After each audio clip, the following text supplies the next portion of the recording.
Pep qui va encore choc en finale. J'espère que vous êtes prêts. Moi, j'ai hâte. Générique. Ah oui, pour Ribéry qui va arriver devant Casillas. Vas-y mon petit. Il est dedans.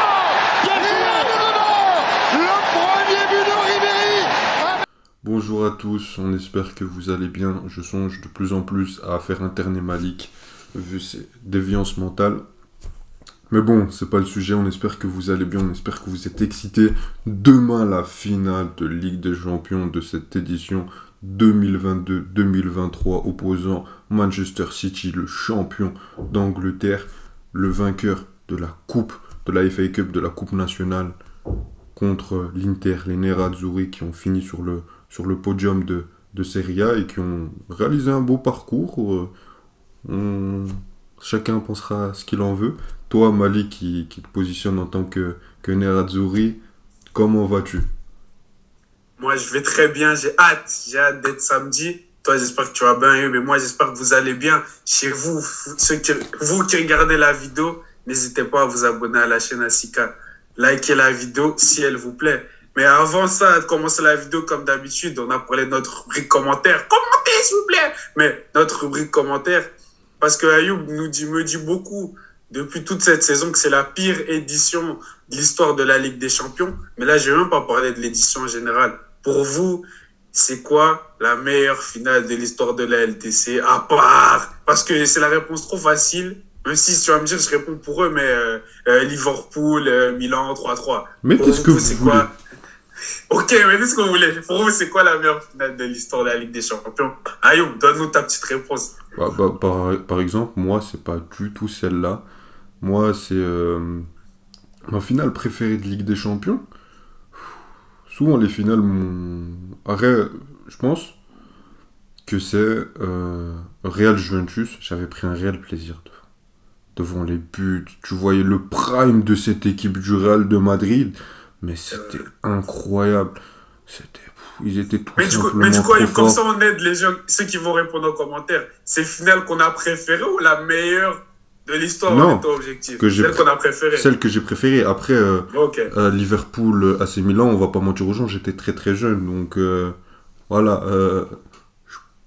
Sinon, je dis Leverkusen Real Madrid tant qu'on y est. Mais bon. Et toi, Malik? Moi, tu vas me dire, c'est logique. Et je suis pas objectif, c'est pour ça que moi, c'est ma favorite. 2012. Mais tu sais que j'y ai pensé. Parce que le but de Drogba, moi, le but de Drogba, il m'a touché au fond du cœur. C'était iconique parce que Müller avait marqué, je pense, 5 minutes avant. On était chez eux. Est-ce que tu as déjà vu une finale chez l'adversaire même? Donc, on était à l'extérieur dans une finale. Ça y est. Est-ce que tu as déjà vu ça, Ayoub? Tu nous fatigues, ça y est. Tout ça pour dire que c'est la finale que j'ai préférée. En tant que fan de Chelsea, logique, et tout le scénario avec, franchement, c'était incroyable. Malik, je rajoute quelque chose. Comme c'est la finale de Ligue des Champions, pour la rubrique commentaire, on vous veut encore plus participatif. C'est le dernier match, le dernier grand match européen de cette saison, dernier match de club cette saison. On veut deux choses. On veut votre score exact pour la finale. Bien sûr, on voit à l'heure à laquelle vous avez écrit les commentaires. Commencez pas. Donc nous, je crois qu'on va commencer par faire une preview de cette finale. Malik, qu'est-ce que t'en penses toi de cette finale? Qui tu vois gagner? Quel scénario? Je commence. Je croyais Oui, que tu commences. Non, tu commences. continuais ton- Non, tu Ok, commences, ok, tu commences, ok. tu commences. Ok, je commence. Bon, vous l'avez compris à l'intro et même aux autres vidéos, si ça fait un petit temps que vous nous suivez. D'ailleurs, merci de nous suivre et de s'abonner à la chaîne si ce n'est pas encore fait. Mais moi, c'est l'Inter, c'est les Nerazzurri. J'ai dit, l'Inter, c'est une équipe. Quand elle est dans une bonne année, on va dire, quand elle est dans une bonne vague en Ligue des Champions, t'as l'impression que c'est la leur. C'est un peu comme Chelsea, bizarrement, mon équipe préférée. Et l'Inter, c'est ma troisième. Bref, je m'écarte. Pourquoi l'Inter? Rentrons plus sérieusement dans la finale. Parce que l'Inter, je pense, parce que, en fait, là, ils sont dans un momentum de fou depuis 2 mois. Et je sais pas si tu te rappelles, Ayoub, quand on avait fait notre liste émission spéciale LDC, d'ailleurs, c'est pour ça qu'il faut s'abonner, parce qu'on est les seuls dans l'histoire à faire des émissions spéciales LDC avec des bons concepts. Bref, dans les hommes sous pression, j'avais mis qui en pression il y a 2 semaines? Et il y a 2 mois, on va dire. J'avais mis un certain Lautaro Martinez. Je sais pas pourquoi j'avais mis Lautaro Martinez. J'avais dit, là, on va entrer dans les moments les plus importants de la saison, où si l'Inter veut espérer sauver leur saison qui partait en vrille, avec que des défaites, en coupe, il y avait eu le match. Non, c'était un peu avant même. Ils avaient enchaîné, je crois, 3 défaites. Ils gagnaient des matchs 1-0, 2-0. Ils se faisaient égaliser dans les dernières minutes contre des petites équipes comme la Spezia, etc. Bref, c'était un moment très difficile de la saison de l'Inter et Lautaro était horrible depuis son retour de Coupe du Monde. Il faisait rien. J'avais dit. Donc, comme je disais, Lautaro, à l'instar de l'Inter, c'est vraiment rêvé depuis leur qualification face au Benfica, ça les a boostés, je pense, ces qualifications, de se dire qu'on est en demi, qu'on a quoi, à 3 matchs, 3 victoires presque quasiment, et on peut soulever ce trophée-là. Et depuis que ce soit en championnat, et même en Coupe d'Italie, quand ils ont sorti la Juventus, ils ont été boostés, ils sont dans un momentum de fou, qui font qu'ils se sentent pas intouchables, mais ils se sentent capables de battre n'importe qui. Vous allez me dire, oh, ils ont joué contre le Milan, une équipe de leur championnat. C'est pas City, c'est pas la meilleure équipe du monde. Ok, d'accord, mais l'Inter, c'est une équipe legit et qui est capable, dans ce match, de pouvoir gagner même salement, j'ai envie de dire. Ils sont capables de souffrir, ils sont capables d'être dominés tout le match et de malgré tout aller chercher la victoire. Parce que t'as des boucs qui vont travailler comme des fous sur ce terrain. T'as des Barella qui vont courir comme des chiens. T'as des Lautaro qui en attaque va courir et déranger les défenseurs de City tout le match. Et bien sûr, c'est tactiquement où Inzaghi devra venir avec un bon plan, même s'il sera comme l'un des meilleurs tacticiens de l'histoire du football. Il devra venir prêt. Mais au-delà de ça, moi, c'est plus sur l'aspect mental et de l'attitude. La plupart de ces joueurs de l'Inter, que ce soit des Mkhitaryan, des Çalhanoğlu, des Dzeko, des Acerbi, tu vas me dire, c'est des joueurs qui, je pense, eux-mêmes le savent, vu leur âge, vu tout ce qu'ils ont déjà fait dans leur carrière, c'est qu'ils vont peut-être jouer leur seule et unique finale de leur carrière de Ligue des Champions. Ils savent que c'est leur seule chance de pouvoir remporter ce trophée s'ils sont honnêtes avec eux-mêmes. Bien sûr, eux, ils disent pas ça en tant que joueur. On peut revenir là autant qu'on veut, on va donner les moyens chaque fois, surtout en étant dans une bonne équipe. Mais en étant honnête, je pense qu'ils le savent. Et c'est des très bons joueurs. Tu vois, des Dzeko, des Mkhitaryan, des Çalhanoğlu qui ont joué dans des bons clubs. On le sait, genre même Dzeko qui a joué à City, justement, mais qui sont un peu des, comment dire ça, des underdogs. Et ça rappelle un peu l'équipe de 2010 où tu avais des Schneider, des Cambiasso, des Diego Milito. C'est des très bons joueurs, mais qui n'étaient pas forcément les plus vendeurs, ceux qui n'ont pas toujours été les mis plus en avant. C'était quand même une classe au-dessus. Tu avais Eto'o, tu avais encore Zanetti. Oui, bien sûr, j'abuse. C'était une belle classe au-dessus. Hein. Quand je te dis Lautaro, il peut peut-être avoir le potentiel d'avoir une carrière à la légende Eto'o. Tu vois, je dis pas qu'il aura une carrière à Eto'o, qu'il est même plus fort qu'Eto'o. Mais tu vois, je veux dire, il a ce potentiel. Et je veux dire que les joueurs à côté, genre, c'est pas ça il y a quelques mois. Etc. Comment? Tu disais pas ça il y a quelques mois.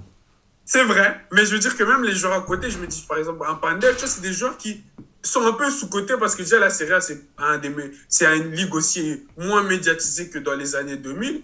Qui fait que c'était des bons joueurs, c'était des underdogs. Et là, ils ont cette opportunité d'être vus au plus haut public. Non, ça se dit pas au plus haut public. Comment dire, ils ont la possibilité d'être exposés devant le monde du football.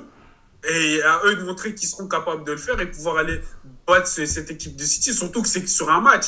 Moi, je te dis, un Barella, pour moi, c'est l'un des meilleurs milieux de terrain actuellement. Top 5, top 10. Mais tu vois, genre lui, on n'en parle pas forcément comme on peut te parler d'autres milieux. Et là, il aura l'opportunité de le montrer également. Et moi, je te dis, c'est en mode, rien que dans la tactique, dans la mentalité, dans l'attitude, cette équipe de l'Inter, ils vont aller et ils vont se battre sur chaque ballon, sur chaque minute, ils vont courir. Et comment dire, tu auras, comme je t'ai dit, cet esprit d'underdog, de sous-estimé, qui sera encore plus, comment dire, exprimé au cours de cette finale, qui fait que moi, je crois énormément à cette équipe de l'Inter. Je crois qu'ils sont capables de le faire. Et parce qu'ils ont des joueurs de qualité, je pense que les gens, ils l'avaient oublié. Je pense qu'on l'a vu contre le Milan AC que c'était la meilleure équipe, qu'ils avaient les meilleurs joueurs et qu'ils sont capables de faire très mal, que ce soit en jouant plus bas, en l'allant chercher haut l'adversaire, en pouvant faire des sorties de défense, ballon au pied, qui pourront déranger n'importe qui. Donc moi, je crois en cette équipe de l'Inter. Et comme je l'ai déjà promis, doublé de Lautaro Martinez, comme son tonton argentin, Diego Milito, qui l'avait fait contre le Bayern. Donc moi, je vois l'Inter gagner de 2 buts, un 2-0 ou un 3-1. On va me prendre pour un ouf, mais c'est ce que je vois. Forza Nerazzurri, Forza Inter. Bon, maintenant qu'il a fini ses bêtises, on va vraiment parler de vraiment ce qui va se passer. Bon, j'entends tous tes arguments sur l'Inter et sur le fait que voilà, il y a des très bons joueurs, notamment au milieu de terrain, en attaque. T'auras sûrement Lukaku qui voudrait impressionner sa meuf, Lautaro, etc. Derrière, il y a du monde. Ok, mais on parle de Manchester City, une des équipes les plus impressionnantes que j'ai vues dans ma vie. Ce n'est même pas l'Inter le plus impressionnant que j'ai vu de ma vie.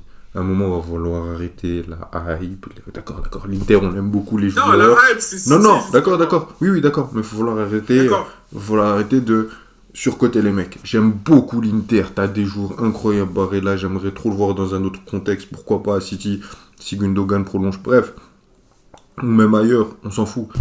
Mais là, t'as une équipe qui a simplement 2 classes d'écart avec l'Inter. Tactiquement, Guardiola a 3 classes d'écart avec Simone Inzaghi. On en reparlera quand on parlera de l'homme décisif, mais pour moi, il y a un truc qui va être important pour City. S'il est respecté, tu n'as rien à craindre. Tu as une équipe qui arrive.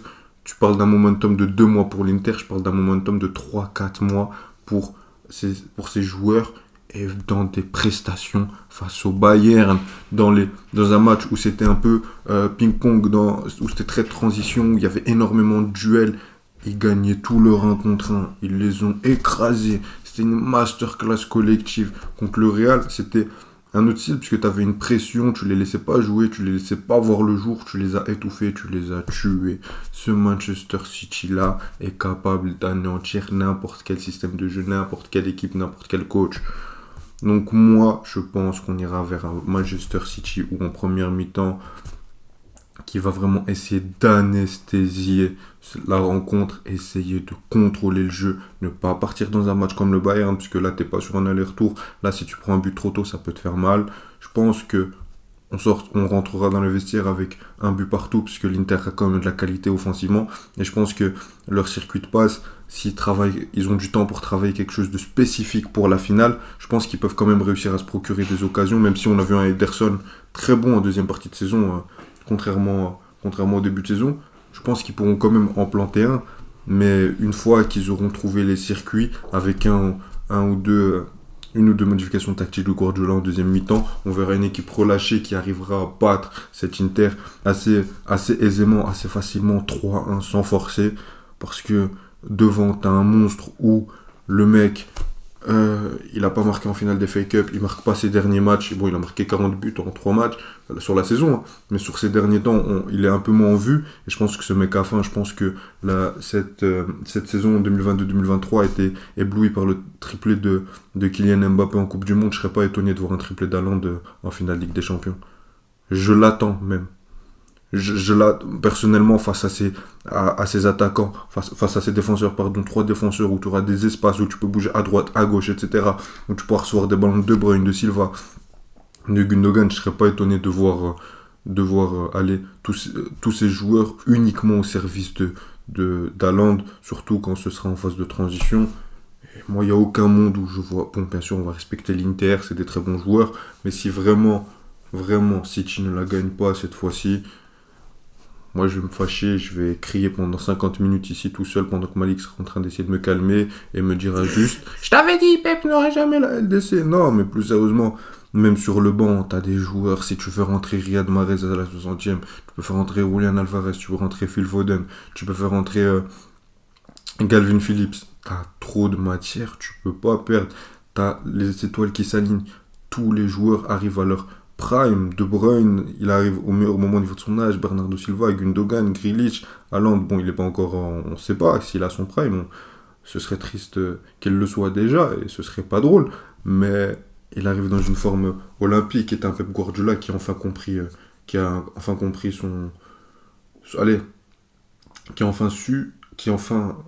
réussi à amener un Manchester City de tous les instants, un Manchester City qui sait défendre, un Manchester City qui sait quand il faut faire un pressing vite et faire la faute, et quand il faut reculer pour laisser l'équipe venir. Donc bon, moi je vois un 3-1 pour Manchester City avec au moins un doublé d'Erling Haaland. Mais Malik, toi, dis-nous, quel homme sera décisif pour la finale? Si tu devais parler d'un homme pour cette finale. C'est bon, c'est bon. Du coup, l'homme le plus important de la finale, tu vas me dire, je vais te parler des buteurs peut-être, du coup, Lautaro ou Erling Haaland, vu que, comment dire, dans le foot, l'équipe qui gagne, c'est l'équipe qui marque plus de buts que l'autre. Mais moi, je pense vraiment que ça peut être un match où, si l'Inter gagne, où l'Inter marque limite sur des coups de pied arrêtés, parce on sait que Hakan Çalhanoğlu, c'est une arme secrète limite dans les coups de pied arrêtés grâce aux buts qui peuvent être mis. Et comme moi, je vois un Inter qui est capable de jouer un match très bas, enfin pas très bas, un match où ils laissent clairement la balle à City, où ils sont très compacts dans leur jeu et où City aura le ballon, où l'Inter laissera le ballon comme on a vu beaucoup d'équipes le faire, même si ça n'a pas toujours fonctionné. La balle à un Rodri ou à un Stone sur le défenseur de City, je pense que le match il va se faire dans le milieu de terrain pour moi. Et l'homme le plus important de cette finale, ce sera du coup Çalhanoğlu, parce qu'il devra maîtriser ce milieu de terrain, il devra être en communication constante avec les deux qui joueront devant lui. Et comme j'ai dit, le fait que sur les coups de pied arrêtés, il devrait être dangereux. Il pourrait être dangereux grâce à sa qualité de balle. Parce que quand j'ai vu la finale, la finale City-Man United, on a vu que, par exemple, un Eriksen dans le milieu, ça ne pouvait plus courir, tu vois. Il était dépassé. Et tu avais un Casemiro, limite, qui devait courir pour deux. Et moi, là, je pense que Çalhanoğlu ne devra pas courir pour deux. Donc, je pense que Çalhanoğlu sera l'homme le plus important de cette finale. Parce que je ne pense pas qu'on aura une super belle finale à un 4-3, 5-3, du jeu magnifique. Là, le plus important sera aller gagner cette finale. Et comme j'ai dit, même si je vois Lautaro mettre un doublé, je pense que l'homme le plus important de cette finale, ce sera Hakan Çalhanoğlu. Ouais, duel très intéressant entre Gundogan et Çalhanoğlu. Meilleur duel entre deux Turcs depuis les dernières élections dans ce pays-là. Bon, plus sérieusement... Pense à la Turquie. Nous, on aime bien les Turcs ici. J'arrive les Turcs. Mais bon, plus sérieusement, en plus, la finale se déroule à Istanbul. Donc, on est trop fort. Bref, non, pour moi, c'est peut-être un tapin, mais pour moi, l'homme de cette finale n'est personne d'autre que Pep Guardiola. Parce que comme je l'ai dit, ce mec, il peut te faire... Parce que je pense qu'il va vouloir comme s'ajuster tactiquement, parce que l'Inter a beaucoup d'armes qui peuvent être anti-City, sur le contre-pressing, sur la bataille au milieu de terrain, etc. Et cette saison, il n'a pas encore fait de folie. Il n'a pas encore réveillé son double démoniaque qui nous sort Rodri du 11 face à Chelsea. Donc j'ai l'impression qu'il a compris. Merci, Pep. J'ai l'impression qu'il a compris, mais je ne suis pas sûr. Donc moi, je pense que Pep Guardiola peut être l'homme providentiel de cette finale, s'il ajuste bien, s'il garde son 11, s'il met les mêmes mecs, s'il fait 2-3 retouches sur les consignes tactiques.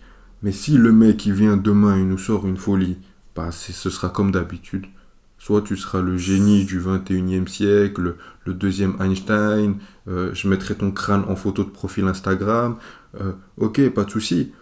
Mais soit tu vas être la risée du football européen, puisqu'une fois de plus, tu te seras mis une balle dans le pied tout seul, et on continuera à chanter la chanson de « Tu gagneras jamais la LDC sans Messi et Iniesta et Xavi ». Donc voilà, je pense que... C'est ce qui se passera malheureusement. Désolé, Pep. Il y croit pas, je vous jure qu'il y croit pas une seconde, je le connais, il croit pas. Moi je dis, rendez-vous demain après la finale, on sera ici tous ensemble et on verra bien qui rira le dernier. Ouais, on verra bien qui rira le dernier, on débriefera cette finale, bien évidemment. La vidéo sera disponible dimanche matin. En attendant, un grand merci à vous d'avoir regardé cette vidéo. N'hésitez pas à liker, vous abonner, activer la cloche pour ne rien rater, vous abonner à nos réseaux sociaux. N'oubliez pas de commenter, vous, quel scénario vous voyez, et n'oubliez pas les 2 questions, votre finale préférée et votre prono exact. Merci à vous, merci à toi Malik. Merci à toi Ayoub. Ciao, ciao.